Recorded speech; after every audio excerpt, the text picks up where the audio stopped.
আজকে ভিডিওটা শুরু করলাম গতকাল রাত্রের থেকে। আসসালামু আলাইকুম, কেমন আছেন সবাই? আশা করি ভালো আছেন। তো গতকাল রাত্রে আমাদের বাসার সামনে একটা ফার্নিচারের দোকান আছে, সেখানে গিয়েছিলাম। তো যেগুলো আমি ভিডিও করছি এগুলো কিছুই আমি নিতে যাই নাই, গিয়েছিলাম ছেলের একটা পড়ার টেবিল নিতে, যেহেতু ছেলের পড়ার টেবিলটা চেঞ্জ করব। তো এগুলো দেখতে ভালোই লাগছে, এই জন্যই আমি একটু ভিডিও করে নিলাম। আর বিশেষ করে ডাইনিং টেবিলটা আমার কাছে অনেক ভালো লাগছে। আর এগুলো আসলে দেখতে ভালো লাগে, তারপরও কাঠের জিনিসের মতো তো আর অন্য কিছু হয় না। তো পাশে একটা কাঠের ফার্নিচারের দোকান আছে, আমি ওখানেও গিয়েছিলাম, আমার কিছু টাকা দরকার ছিল। এই তো আমি টেবিলটা নিয়ে এসেছি, আর ছেলে নিজেই নিজের টেবিলটা গুছাই নিয়েছে। মাশাআল্লাহ, অনেক ভালোভাবেই গুছাইছে। তো চলে আসলাম আজ সকালের নাস্তা বানাতে। এই তো আমাদের মা ছেলের জন্য নাস্তা বানাই নিচ্ছি, তার বাবা বাসায় নেই। তো এখানে আমি রুটি করে নিচ্ছি, রুটির সঙ্গে চা করেছিলাম, আর মুগ ডাল রান্না ছিল ফ্রিজে, সেটা বের করে নিয়েছি। ছেলে খেয়ে স্কুলে চলে গিয়েছে, তো আমিও এখানে নাস্তাটা করে নিচ্ছি। এই তো চা দিয়েও রুটিটা খেয়ে নিলাম, নিয়ে চলে আসলাম ছেলের বিছানার চাদরটা আজকে চেঞ্জ করব। তো এই জন্য বিছানার চাদরটা তুলে নিচ্ছি।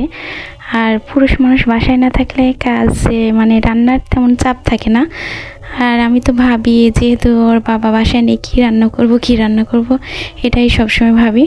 তো এদিকে আমি বিছানার চাদরটা তুলে নিলাম, নিয়ে এগুলো এই তো বিছানাটা ভালোভাবে গুছাই নিলাম, নিয়ে চলে আসলাম দুপুরে রান্নায়।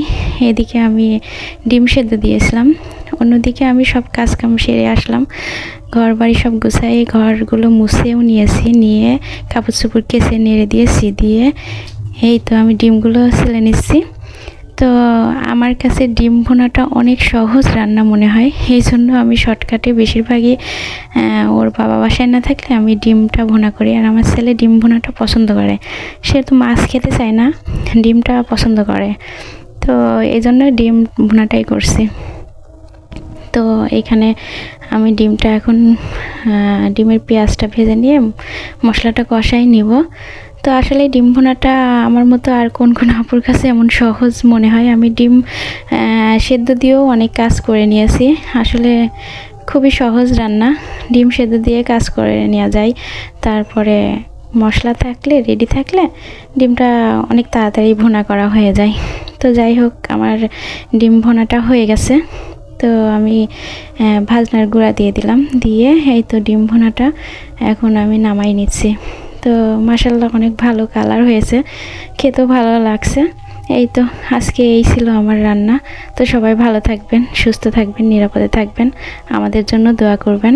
আল্লাহ।